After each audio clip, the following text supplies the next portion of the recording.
आप फवाद चौधरी की कारकर्दगी से बहुत खुश हैं? नहीं, बहुत अच्छा कर रहे हैं। देखें, लोग तो इन्फॉर्मेशन कम से कम जवाब तो टिका के दे रहे हैं ना। और असेंबली के फ्लोर पर जैसे ऑपोजिशन को जवाब दे रहे हैं, जो जबान जो लहजा जिस पर ऑपोजिशन तनकीद कर रही है। फर्स्ट टाइम वो आया, ठीक हो जाएगा, आस्ता आस्ता सब लोग सीखते हैं। जो थोड़ी बहुत कमी है, वैसे मैं तो मुतमिन सही जा रहा हूं। आप मुतमिन? ऑपोजिशन ये कह रही है कि ये इस तरह से बिहेव कर रही है हुकूमत जैसे ये ऑपोजिशन में है। ये भी जज नहीं कर पा रहे कि हम हुकूमत में आ गए, कंटेनर से नहीं उतर रहे। क्यों इतनी गैर पार्लिमानी जबान इस्तेमाल हो रही है? एक्चुअली इतना लंबा अरसा वो अपोजिशन में रहे ना, उन्होंने किसी एक पार्टी से अंदर से घिंचू नहीं किया, कोई हाथ शाद नहीं, हाथ पंजा नहीं मिलाया। सो वो सीधे सीधे रहे, अपोजिशन में रहे।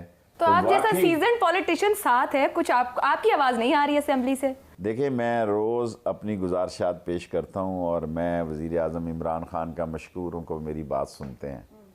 जितनी मैं कह सकता हूँ, एक पार्टी का एक सीट का मैं लीडर हूँ, तो मैं उतनी बात रोज़ सुबह इमरान ख़ान साहब से अर्ज़ करता हूँ। बाकी उनकी पार्टी एक बड़ी पार्टी है, माने ना माने। आप समझते तब्दीली आ जाएगी, सीख जाएंगे पार्लियामेंट में बिहेव करना भी? सीख जाएंगे।